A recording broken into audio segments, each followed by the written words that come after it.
You are listening to I Am Refocused Radio with your host, Shamaya Reed. This show is designed to inspire you to live your purpose and regain your focus. And now, here's your host, Shamaya Reed. Hey, welcome to I'm Refocused Radio. Once again, we are here today, and just like any other time, we have another show lineup for y'all.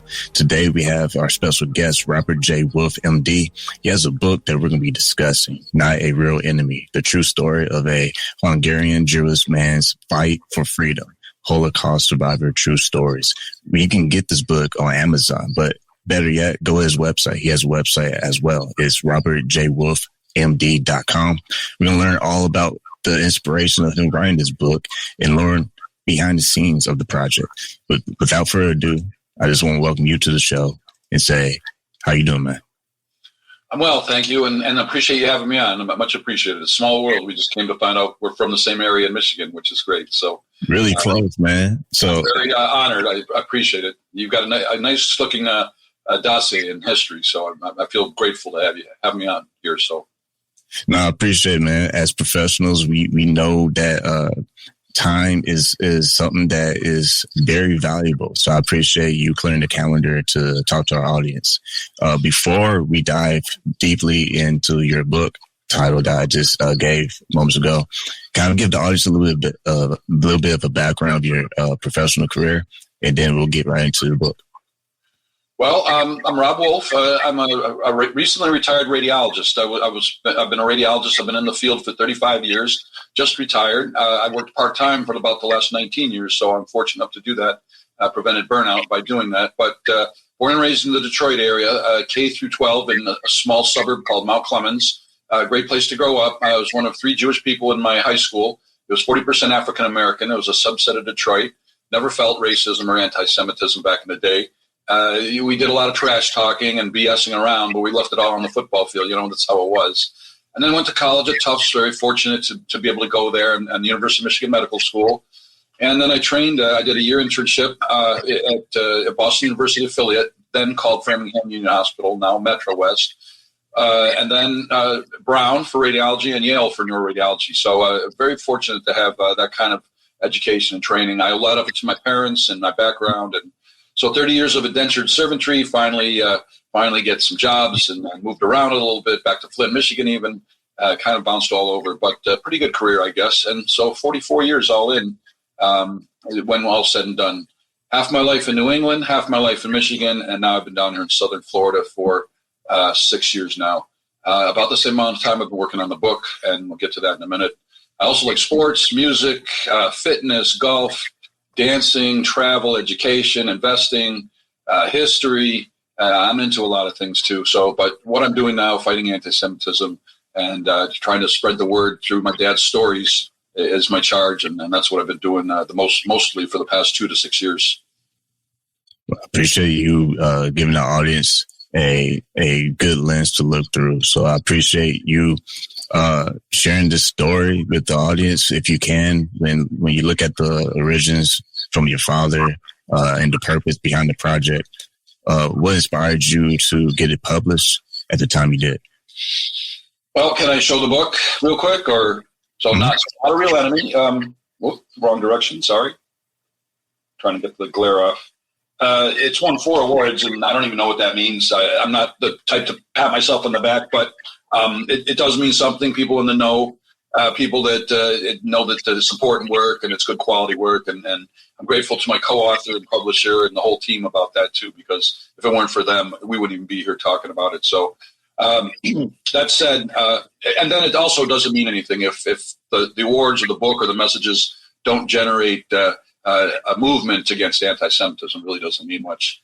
But that said, I was inspired. My dad wrote his autobiography in the 70s, went from paper and pencil to typewriter to computer to disc. This is in the 70s. So, and they were talking about things from his childhood in the 20s and even back to the end of World War I, where his dad, a dentist, was a captain on a Red Cross ship in World War I. So it goes that far back. So we cover the history of Hungary too, besides my dad's biography. So the end of, basically late teens, 19 teens, to the end of the Hungarian Revolution in 1956. It's an adventure, as there are 20 miracles in the book. So that was inspiring enough. My dad had 4 escapes. He missed an escape. That was a miracle because everybody who made that escape, the correct train station, got arrested. It's a little teaser there. But reading these stories, finally I read it in a manuscript maybe 30 years ago. Didn't think much of it except for his first escape. Flash forward, 1997, my dad passes away. Unfortunately, 2016, my mom passes away. A historian friend of the family hands me the disc, and she says, "You got to look at this." So it took another year or two because I was busy with my mom's affairs, and then I retired for a year. Then a friend of mine, a fellow radiologist, former partner, asked for some help. They were short radiologists in Michigan, so I went back to work. And as a radiologist, on the left screen, we have the patient view of the list, and on the right screen, we have the images. So between cases, I loaded up my dad's story, and the autobiography was on the left, and the biography was on the right. And I was just reading the messages. You get the message right away, anti-Semitism. There's no sugarcoating in this book. There's humor, there's sadness.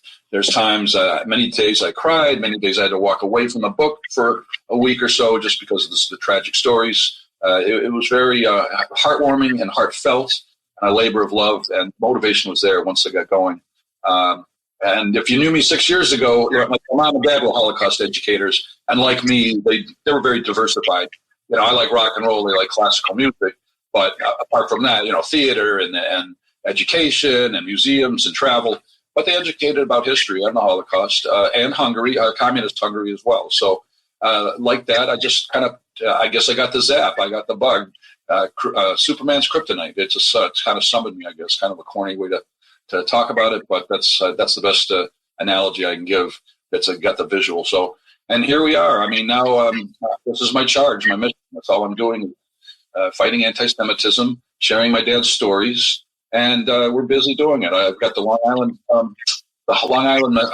Memorial. I want to get this right. It's the Holocaust Memorial and Tolerance Center of Nassau County in Long Island. So I've got a book presentation coming up there. My first university coming up, University of South Carolina. That's very exciting.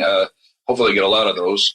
And I've done a lot of podcasts, as you have, TV interviews and book presentations. So this is what I do. And I enjoy it. It's hard work sometimes. It can get you down sometimes. You get burnout from that too, but it's an important message. And hopefully, over time, we can help reduce the hatred that's out there by educating people. Once again, listening to Refocus Radio and watching us online, talking to our special guest today, Robert J. Wolf, MD. Go to his website, robertjwolfmd.com. We're talking about his book that you can get on Amazon or his website. Go to Amazon and type in "Not a Real Enemy," the true story of a Hungarian Jewish man's fight for freedom, Holocaust survivor true stories. And I want to ask about the research and all that it took for you to piece together the details of your dad's story, because everyone's journey is something that we all have a chance to share a story, but it's always a special task, right? You have the responsibility to get all the pieces together. What was your game plan to kind of get all the pieces together? Well, Mom and Dad made it easy, and, they did it like they knew that I would be doing this. And, don't you hate it when your parents are right? But he wrote the stories as though they happened yesterday. The smells, the sounds, the way the table was set, the music, the culture, the food, the fear. So that was all, you feel it. And so it was an easy convert from autobiography to biography. But the hard part was selling it. The hard part was finding an agent, finding a publisher. And, so 20 edits later. So the research I did, a lot of research. I looked at a lot of photos. I had to verify what my dad said. And then my co-author, Janice Harper, did the same thing. I wasn't getting anywhere with my queries. So a beta reader suggested having Janice read it, and she offered to help co-write it, co-author it. So I let her take on the project. So that was a year and change. So she did her homework, history and otherwise, again, the culture, the music, the way people talked. And when we were finally done, we queried agents and publishers, and we, bottom of the ninth, shoestring catch, we got Amsterdam Publishers. That's all they do is Holocaust-related books, although a lot of them have different spins, like ours covers communist Hungary. Some people talk about music in the Holocaust. Some people talk about escapes, people fighting for multiple countries in the same war, that kind of thing. So they'll have little, but we got her. We Amsterdam Publishers took us on. And of course, they did the editing. And before we put it in print, we had it verified by a historian who had recently retired from the United States Holocaust Memorial Museum in D.C. He made a lot of changes, and we adjusted them. And the three excellent testimonials we have from different professors, including Michael Berenbaum, who was the consulting professor in the Shoah movie done by Spielberg in the 1990s. So they all had their little 2 cents to chip in, too, about where the history should be tweaked a little bit. So that was a lot of that. Photographs, reading up on the era, a combination of the team doing it. And it's nice that way, because if something gets missed by somebody, then hopefully somebody else picks it up. So it does take a lot of research for a book like this, no doubt. Even when you have the manuscript like right there for you, you're converting it from A to B, autobiography to bio. But Janice turned into a special bio, converging stories, parallel stories, conversations to and for each other, letters to and from home, things in and out of order.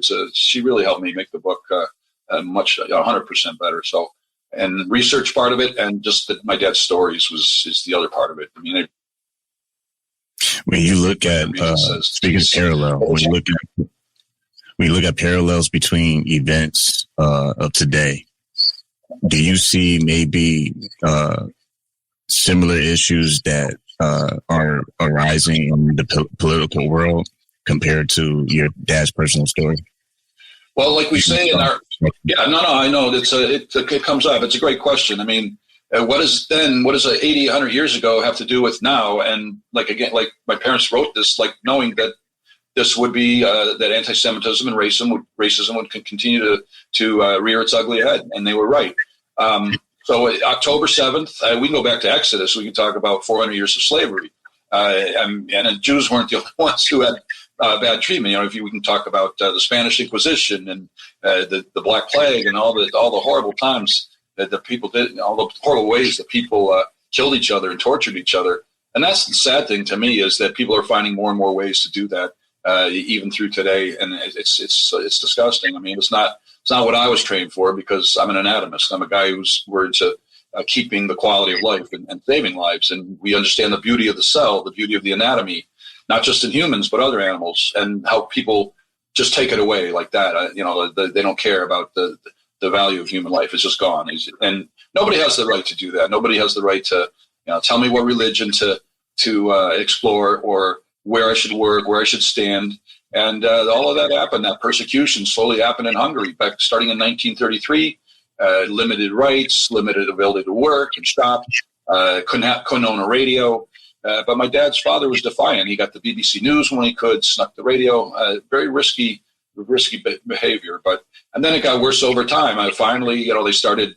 They couldn't let you work, of course, and then they started corralling Jews in Hungary in 1943, 44, especially, and with a very, very rapid pace as the war approached an end.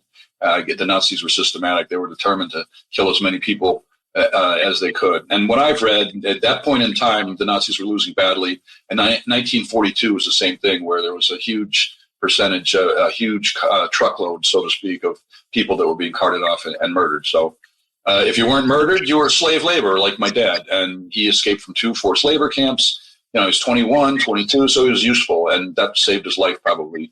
Meanwhile, his parents perished at Auschwitz while he was away. It took him months to find out what happened to him. Another miracle, an eyewitness told him what had happened to them. So short of, we don't see Hamas flags and armored trucks and cars going down the streets here in Florida or up or where you are.